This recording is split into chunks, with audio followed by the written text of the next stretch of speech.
Just when you thought it was safe to your rosé and scroll in peace, boom, the next thing you know, the British media drops a fresh headline about Harry and Meghan's Netflix deal falling through like it's a royal cliffhanger special.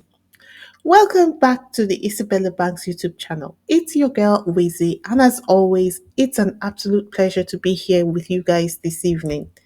Now, listen, the streets of Sussex world have been extra chaotic this week, and we're going to break it all the way down. We've got Netflix rumors, PR games, a vacation scandal cover up, and some full chested defense of Meghan from an unlikely source, the British Queen herself, Denise Welsh. You guys know I had to bring you that tea. How could the week possibly go by without me mentioning or referring to any of these big stories that went on?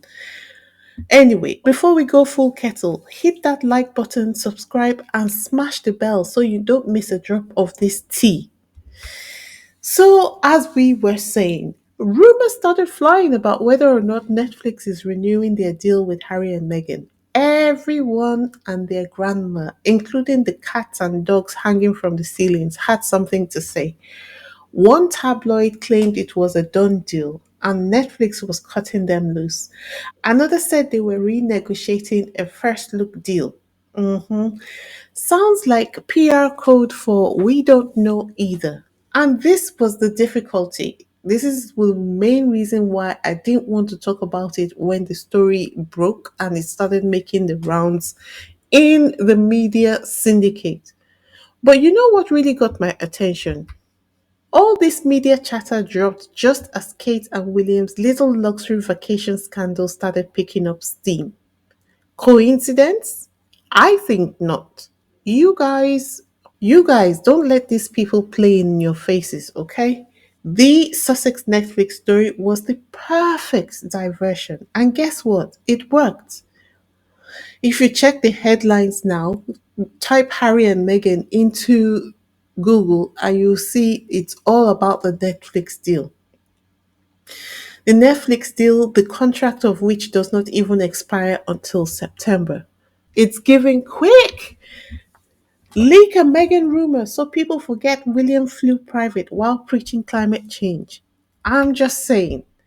Now, Meghan hasn't posted on Instagram since the 4th of July. That's nearly a month of silence in Meghan time. At first, I thought maybe they were just on summer break, sipping wine and minding their own palace free business. But, child, this long? Feels definitely like something is going on. And while I know the Sussexes are strategic, even I had to eye the PR team like, come on, guys, give us something. Have you got a counter attack planned? What's the Scooby Doo? Tell us.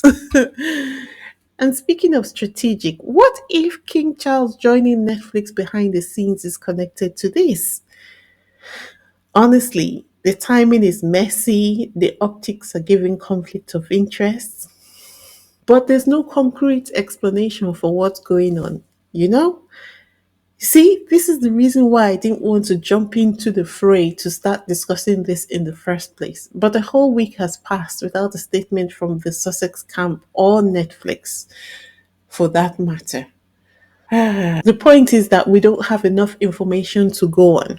So I'm just going to leave it there. Now for the part that gave me life. Denise Welsh went off. She was on Watch What Happens Live with Andy Cohen and defended Meghan with her entire chest. She didn't stutter, she didn't soften the blow. She came with the boldness we wish more celebrity supporters had. But I can tell you that I understand their position. But it's nice to see someone who actually had the boldness to come out and say what she wanted to say. Wants to know the current opinion that the UK general public has of Prince Harry and Meghan Markle. And can you speak on behalf of your fellow countrymen? Well, I have a very different view to a lot of people. And on the show that I do at home, Loose Women, I'm like the only person who flies the Harry and Meghan flag. And I don't know them. I've met a few of the royals over the years, but I've never met them. But I just think that the amount of bullying by the press, British and American, that woman gets. Remember, she was in those rooms, a lot of them, as a young black American woman. She had a big voice in UNICEF and in the United Nations. She was in a lot of those rooms before Harry. And I just kind of try to fly the flag a bit. You've got to remember that this is a boy who was forced at 12 years old to walk behind his mother's coffin.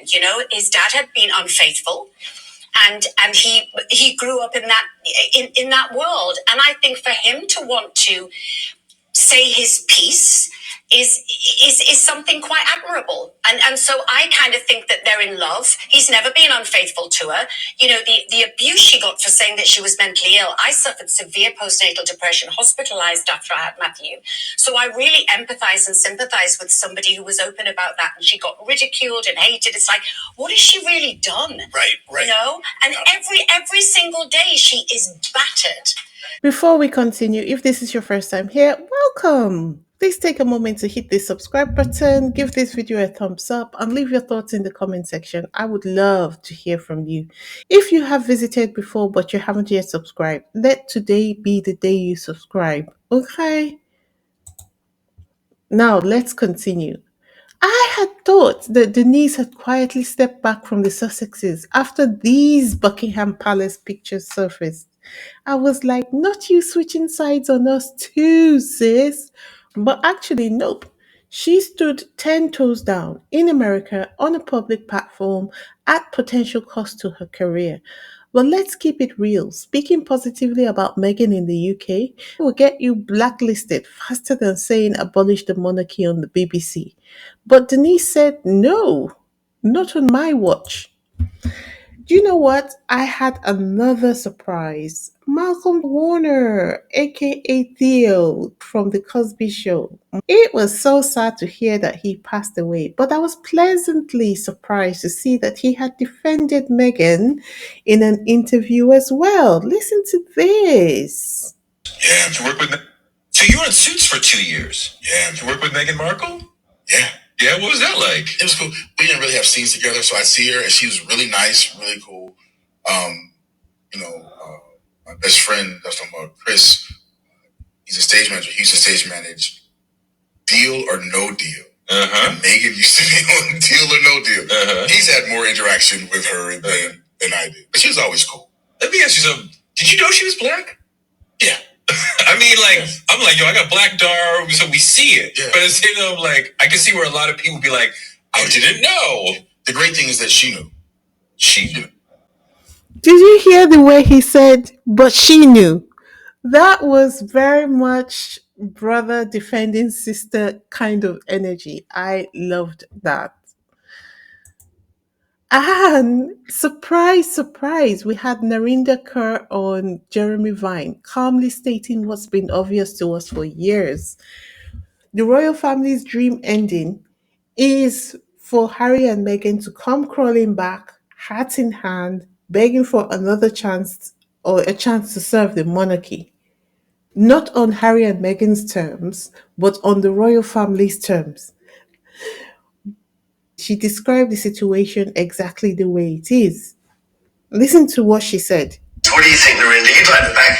I think the royal family, I think their future really depends on Harry and Meghan, because I think they're so relevant and they appeal to the younger generation. They work extremely hard, and I think they show an inclusive royal family, a progressive royal family. Do I think they should come back? Absolutely not. As much as I'd love William and Harry to make up, look, if the Gallaghers can make up, so can William and Harry. And I think that any family, I hate when there's family rows and dramas, my family do make up. I do think they need to make up, but I don't think this country is a safe place for Meghan or Harry. I think the racism that Meghan receives is despicable, and I think Harry's quite right to keep his family and his children safe from the despicable hate. Should they come back? Because we lost. Obviously. The only people who don't seem to have gotten the memo are the British press, honestly. But I suppose it serves their agenda to keep on pretending like they don't know the reason why Harry and Meghan can't come back to the UK. Anyway, so while the media is trying to drag the successes for maybe, possibly, potentially losing a deal that hasn't even expired yet, real ones are out here speaking up, and that matters. It also proves the Sussex's social value. Some people will say they don't even need to prove their value, but I think while they don't need to prove their value, like they're not proving it to us, they're not proving it to anyone. But the thing is, do they present any kind of value to society? And it's quite obvious that they do. They uphold a certain value which a lot of people admire. Anyway, my favorite moment this week, Denise Welsh's speech. Loud, clear, and timely. That energy, priceless. But now I want to hear from you. What was your favorite Sussex news moment this week? Drop it in the comments because I love reading your takes.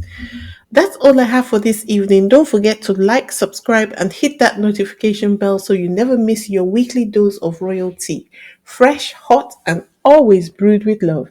And if you want even more behind the scenes tea and activism updates, join our exclusive Instagram group. The link is in the description box of this video. Until next time, this is Wheezy signing off. Peace.